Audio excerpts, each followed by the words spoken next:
Hello and welcome to Saints Live, the final whistle. I'm Steve Forbes. And I'm Kenzie Benali. And it was defeat here for Southampton at St Mary's, losing 2-1 against Wolves. And here to dissect the game with us, we have Dean Hammond and Paul Belveston again. Paul, we'll come to you first. How do you summarise the game? Utterly crushing. I said before the start, I thought Nathan Jones deserved a bit of luck. Thought he'd got it in the first half, although there was nothing particularly lucky about the red card or the goal, but things just seemed to be falling for him. It was a good performance first half. There was a lot of what he'd promised we'd see from his team as well, in the aggression, the front foot, the real sort of going for the game. And then second half, against 10 men, you're playing against 10 men for over an hour. Losing any game like that it's just crushing. And, with 15, 20 minutes to go, Saints were off the bottom of the table. They'd pulled another team into the struggle, into the fight. It was looking so good. To concede the equaliser was hard enough to swallow. To lose the game from where they were, it's really gutting. Yeah, Dean, Paul calls it crushing. I can imagine the players are not feeling great after that one. Yeah, it will be difficult to take, and I think there'll be some regret as well from the players. But if you break it down, like Paul mentioned, the first half, I thought they were excellent, really, really good. We got everything that was promised: high intensity, more of an attacking threat, pressing, putting Wolves under pressure. Every opportunity the ball went wide, it went into the box. There was crosses. Southampton did the basics very, very well. They won second balls. Again, they got the ball wide. And it was good to watch. Do you know what? It was really effective. They went direct. They didn't try and really play out and suck Wolves in. They went direct, won second balls. And it worked. It really did. I thought they deserved the goal. Like Paul said, thought they got a little bit of luck with the red card. And you think, okay, now everything's going to change now, fall into place. We maybe go on to win this 1-0 at least, maybe 2. But second half, I think it's that natural instinct maybe to try and hold on to something rather than go for the killer to finish the game off and try and win it 2 or 3-0, which I think if you're confident and you're further up in the league, you probably do. So tough to take, and to lose it in the manner that Southampton did is really, really tough. I think the players put so much effort into that first half that you could see maybe there was a little bit of fatigue in some of the players' legs. The players started dropping a little bit deeper. Wolves then gained in confidence, had a little bit more possession, could play through the midfield a little bit easier. And they committed, they had nothing to lose. And it's difficult to take. It really, really is. So there will be players, the coaching staff will be very, very disappointed. And one of these things happen in football, you have to pick yourself up. It's brutal. It really, really is. But you have to pick yourself up. You can't feel sorry for yourself. You have to take the positives from that first half performance and think we have to replicate that. But they have to do it for 90 minutes. That's the thing that's missing, really. 90 minutes is the length of the game, and that's what needs to be done, not for 45. But it's a start. So it's disappointing. It's another defeat. But like I say, you can't feel sorry for yourself because you have to pick yourself up. And you have to continue to try and improve. But there was moments in that first half that personally gave me real hope that they could win games at this level and win games for the rest of the season. Well, let's talk about the match in a bit more detail, shall we? Belvers, when we first saw that team sheet, we assumed it would be Ainsley Maitland-Niles on the right with Jamesbury as a centre-back. Instead, of course, it was Jamesbury as a wing-back and Ainsley Maitland-Niles was playing on the right side of 3 defenders. How did both of those players do for you today? Well, the inclusion of Ainsley Maitland-Niles to start with was a surprise, wasn't it? Neither of us mentioned him in our sort of speculation over what changes could be made. He's a player with great pedigree. He's played in some very important games for Arsenal and performed very well. There was one stage when, he was one of the first names on the team sheet at sort of Arsene Wenger's later years or last few years. It was a big surprise considering we know that Nathan Jones wants to play 3 at the back, and he's talked about wanting 5 centre-backs. He's got Diushaleta Sarr, who wasn't in the squad. He's got Lianco, who was on the bench. Amobela Kochap, again, wasn't on the bench. These players weren't included in the B team game yesterday either. So he's seen something in Ainsley Maitland-Niles, something that no one else has seen before either. Maitland-Niles has played in 6 different positions: centre midfield, defensive midfield, right and left back, right and left midfield. But he did very well in that back three. He's good on the ball. He can sense danger. I thought he performed superbly there. Quite when that occurred to Nathan Jones, and he's obviously had a few days to work on it. We talked about before the game how they've had a full week of training and so on. And James Bree, we know he rates him from his time at Luton. He's the only player he's brought from Luton to be part of this new project. And he's talked in the past about how he has James Ward-Prowse-like delivery from set pieces and when he's out wide. And I thought Bree got into some excellent positions. Never really put in a killer cross, but put in some good ones and was causing problems down that right-hand side. And Maitland-Niles, even though he was in the back three, he won the free kick, the first free kick on the edge of the area where James Ward-Prowse went away from his usual technique and tactics, didn't he? Didn't try and ping it into the corner, tried a couple of short ones. And one of those was won by Ainsley Maitland-Niles right on the edge of the Wolves box. So, again, I thought that was very positive. I think still a surprise. I think there'll still be questions being asked as to why some of the more natural and seasoned centre-backs weren't picked, why he was picked ahead of those. But, I don't think the problems that we saw today came from those selections particularly. Yeah, I mean, it did start brightly for Southampton, Dean, and they were good value going in to half-time as well. Charlie Alcaraz breaking the deadlock with a very well-placed finish. It was, Southampton were very, very good in that first half. Like I say, didn't really create any clear-cut chances, really, but lots of possession in Wolves' half, lots of crosses into the box. There was more action in the opposition box than we've seen for a few weeks, which was good. It was more of a direct approach, and that's where the goal came from, a free kick, trying to win the first contact, getting players around the ball. We win the second ball, keep it alive. And then Alcaraz almost attempts that over a kick that we talked about on the show before the game, but then pulls out of it, has a volley, gets blocked, and then just reacts really, really well and is fully prepared to take another strike on. And the second attempt, he hits it nice and clean, keeps it down, his body's following through it, and it's a great finish. It really, really is. Gets power on it, accuracy, and the posting in. It was brilliant. And St Mary's erupted, and it was fully what Southampton deserved, I think, at that point. And you could see almost the relief, the celebration come out in the players, the crowd. It was fantastic. There was a really, really good atmosphere. And I thought from that moment on, and then when Wolves went down to 10 men, I thought, okay, can Southampton get a second goal in this first half when they're on the top, when they have the momentum? They couldn't quite do that. But I thought the first half they were excellent and they fully deserved that 1-0 lead. And you could see the game plan. You could see press Wolves. Every time they get a chance, put them under pressure. Once we win the ball, let's get it wide. Pero, every time we didn't even look, just delivered the ball in the box. Same with James Bree. Get the ball wide, deliver it in the box. If we can't win the first header, second balls. The 3 midfield players, get them down, get it wide, get a shot on goal. So it was excellent. It was really, really effective football. And it worked in that first half for Southampton. Belvers, we asked you about Mario Lemina before the game. Let's talk about him some more, shall we? He was sent off for 2 yellows in the first half. The first for a tackle on Charlie Alcaraz. The second, of course, was dissent. It's hard to know what was said there, but the referee certainly didn't hesitate, did he? No, and the first one was, without a shadow, very poor decision by Lemina. Clearly a yellow card. Charlie Alcaraz was sort of shielding the ball well. He was on the edge of his own box. It was a bit rash. It was certainly nasty, raking the studs down the back of Alcaraz's calf. And yeah, early yellow card is always a risk. And then later on, Lemina, and we're still only talking 25 minutes into the game, Romeo Lavia went in for a bit of a crunching tackle. Lemina didn't like it, charged after the ball to try and win it back. It goes out of play and he went for the referee. Now, it's very difficult still to work out what happened. He's clearly angry. He's clearly saying stuff. Now, I know someone at Wolves who says that Lemina has told the club that he was shown a second yellow for marching aggressively at the referee, which I didn't know was a thing. He didn't get right up into the ref's face. The ref picked up his yellow card again pretty quickly. So I think, he's clearly said something as well.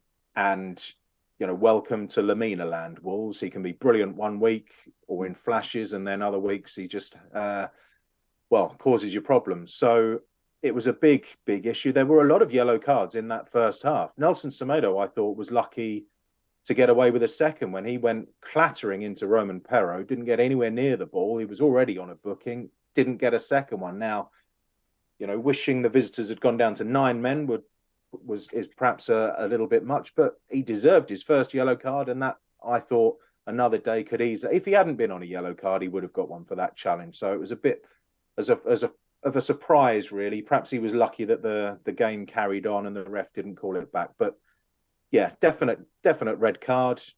And as I say, there was 65, 70 minutes left in the game with all the injury time. So we were just urging Saints to push for a second, get a second, and be more comfortable rather than the sucker punches that came. Yeah, well, in the search for a second, Southampton did have a couple of chances at the start of the second half. Kamaldeen Sulemana trying to round the keeper and then seeing a header go wide. But it was Wolves who punished Southampton with their first real chance of the game. They did, and like Paul's just mentioned, it was trying to get that second goal. It does make the game completely different. It does make it much more comfortable, especially when you're playing against 10 men. Sulemana, I thought when the short back pass, he obviously got there from the keeper, and he just needed a little bit of a bigger touch just to go round the goalkeeper. But the goalkeeper did very, very well. But the Wolves goal came from just Southampton dropping a little bit deeper, trying to protect what they had. I do believe there was a bit of fatigue in there as well from the players, because they haven't really played that intensity before. They haven't really played that way before, where they're having to get up and down the pitch so much to win second balls because they went a little bit more direct. And the game just got a little bit too stretched, and Wolves capitalised on those gaps. They could just play past the midfield into the forward players. There was more space for the forward players to turn, and the ball ended up going wide. It comes into the box, and I think the first attempt is from Diego Costa. Salisu actually gets a really good block on it, and then it falls to Traore, I think, and he can't quite get it out of his feet to get a good strike at it. He kind of half hits it, half strikes it, and then Jan Bednarek just can't sort his feet out, really. I think he's expecting a bit more power. If you look at his body shape, I think he's turning away a little bit, gets the block, but then as he's turning away, his body's turning the other way and kind of gets his feet muddled up, and the ball ends up in the back of the net. And these things happen when you're at the bottom of the league. They seem to go against you. I don't know why it is, but it does. But I would have to say that in that second half, in that period, Southampton probably were inviting a bit of pressure, really. And where the next stage is that because they were so effective playing that direct approach and winning second balls and creating chances, when Wolves have gone down to 10 men, Southampton just needed a period of keeping possession of the ball to kind of wear Wolves down and take that little bit of hope out of them. Just keep possession, move it around the pitch, get forward, come back, make Wolves work so they feel a little bit more tired, a bit more fatigue when they get the ball. But Southampton didn't do that. They kept trying to go direct. They then couldn't get as much pressure on it to win the second balls. Wolves got more possession, and I think that's where the equaliser came from. Yeah, Bell, was the real sucker punch came when Gomez broke through. He got a fortunate ricochet, didn't he? And then he just finished coolly past Bazunu. Could you talk us through that one, please? Yeah, just like Dean said, that second half, as time was ticking away, the nerves of trying to hold on to what Saints had were really kicking in. They were getting deeper and deeper, weren't being able to put much pressure on Wolves. And it came from, again, they picked up the ball in the middle of the pitch, drove at the Saints centre backs, and just like with Jan Bednarek, he got a block. Salisu had just got a block. Bednarek blocks it, but then doesn't have the luck on his side, and it bobbled in. Lianco got a good block in as well on this one with Joao Gomez's first shot, but it went straight back to the young man, the 21-year-old new signing, coming from Brazil, and he's hit the ground running. It was a lovely finish. He used Lianco, who was then trying to make himself big, used him as a screen, and just pinged it into the not quite empty net, but there was a big lot of net to aim for. On another day, perhaps Lianco comes out and puts him under more pressure, but we're talking about split-second decisions, things not going for you. I'll say it again. I I felt Nathan Jones deserved a bit of luck. If anything, I think the luck went against him today, just because of everything that comes with being at the bottom of the table, all those nerves, the apprehension.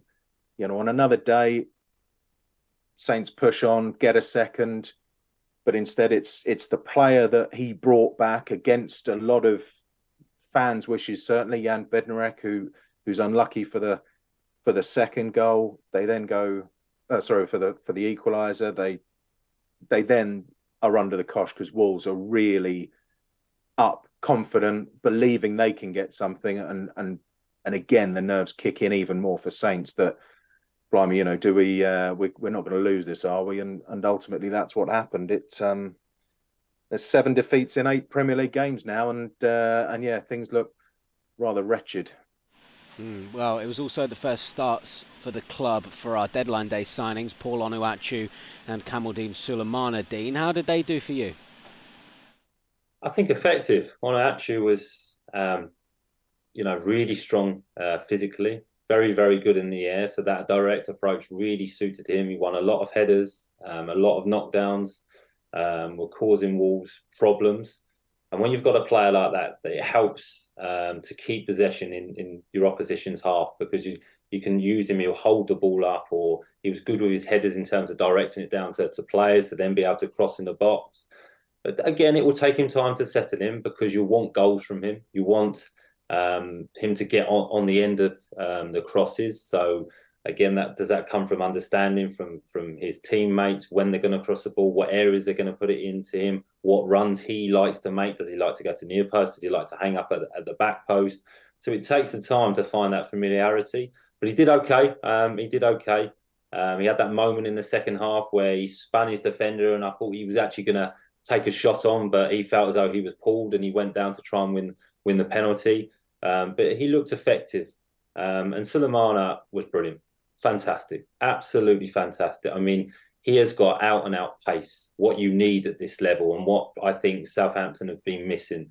The way he drives with the ball, he will take players on, he'll slow players down, and then he will go again. He looked physically fit, so he couldn't just do it for one attempt. He could go 2 or 3 times. He was willing to take shots on with his left or right foot. He was a breath of fresh air, and I really, really liked the position he played today, actually, where he was kind of playing up front, but then playing as a 10, then floating out wide. So almost had the reins to just go and find the ball, get on the ball, and make something happen for Southampton. And he did his defensive duties as well. There was times where he was chasing back to win the ball. So a really, really good full debut for him, and he looks like a really exciting player that can create things, that can score goals. But I love to watch players that take players on with that pace as well. And he frightened the Wolves defence at times today. So an excellent debut for him. I thought he was fantastic. Well, Balvers, let's look ahead to the next match. We take on Chelsea at Stamford Bridge. Obviously, we spoke before this game about how important a win would be today. It feels like a victory next weekend is even more essential. Yeah, because time is ticking away. You saying that there are still a lot of games still to come. There's an awful lot of points still to pick up, be available. Dean talked about his experience with Leicester before the game, and that was the most remarkable of turnarounds. And they were written off, having played many, many games more than Southampton have now. But everyone involved with the club will be hurting like mad right now. There won't be a lot of sleep tonight from the players. There'll be the weekend is ruined, but they're used to coming in, putting things to bed on a Monday, working hard, putting a game plan together, and really giving it a go a few days on. And that is a real positive, that they've got a full week again to prepare for Chelsea and focus on the positives from the first half, of which there were many, and then go to a Chelsea team that are not in great form. They've picked up something like 12 points from 13 games in the Premier League. They have some exceptional players, but they've also got an enormous squad and some unhappy players, some very unhappy players there. Players who've been left out of the Champions League squad that competition restarts this week. They've got a very tough game only on Wednesday, so they can't think about Southampton until Thursday at the earliest. So, Chelsea are beatable. Southampton have already beaten Chelsea this season at St Mary's. So there are lots of ways you can you can find optimism from this horrendous position, because, you know, the season isn't over by any means, and a win against Chelsea, what that would do, what a turning point that could be, or to do the double over a team like Chelsea, even though they're not racing away with the title as they have done in seasons gone by, they are still a magnificent group of players. But Southampton can go there and win. They've won at Stamford Bridge before. They'll set up like they did the first half, or, you know, have a game plan and execute it similarly to the first half today. And with a bit of luck, that word again, hopefully the luck goes their way this time, and, you know, things do change. The whole club deserves a change of luck. Let's hope it comes next weekend. Yeah, very much so. Dean, as Paul addressed there, Chelsea very much underachieving by their own high standards. 9th in the league, drew with West Ham, brought in a lot of players who maybe aren't gelling or are unhappy, then have Champions League, so could have some fatigue. Is it going to be a good time to play them next weekend? Well, let's hope so, Steve. I think it can be, like you say, with the Champions League game during the week. Paul touched on it there, with a squad of players and some that can't even get in the squad. I doubt it's the most vibrant of atmosphere at the moment. They're not winning games. Graham Potter's still trying to find his preferred team. They're not scoring a lot of goals, which is good for Southampton. So look, there's, like Paul said, it's a great opportunity to go to a club where you're not expected to get anything.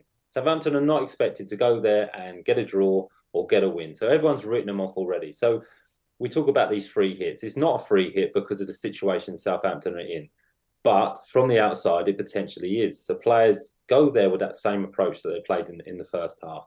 Make it really difficult for Chelsea. Chelsea are not going to like a team that are going to be really direct, that are going to be in their face, that are going to try and win second balls, that are going to make the game ugly at times. Chelsea want to get on the ball and play lovely football, play between the lines and score the perfect goal. And at the moment, they're not. So it's going to be a difficult game. It's going to be a difficult challenge. But if you replicate that first half performance for 90 minutes, Southampton have got every chance. And you have to, like I say, you have to suck it up. And you have to accept that you've lost a game today. But you can't feel sorry for yourself in football, especially at this level. You have to dust yourself down, have a good week of training, and go into the game believing that you can win. And these players have already beaten Chelsea this season. So they know they can do it. It's going to be tough, but they can do it. They definitely can. Oh, Dean Belvers, thank you ever so much for always remaining ever optimistic. It's always a joy to have your company on the show, and we look forward to seeing you next time. Thank you as well, of course, to all the fans who have tuned in and joined us. As we've mentioned, we will be back next Saturday ahead of our Premier League clash against Chelsea. We'll be live from 1:45, so do make sure you join us then. Bye for now. See you soon.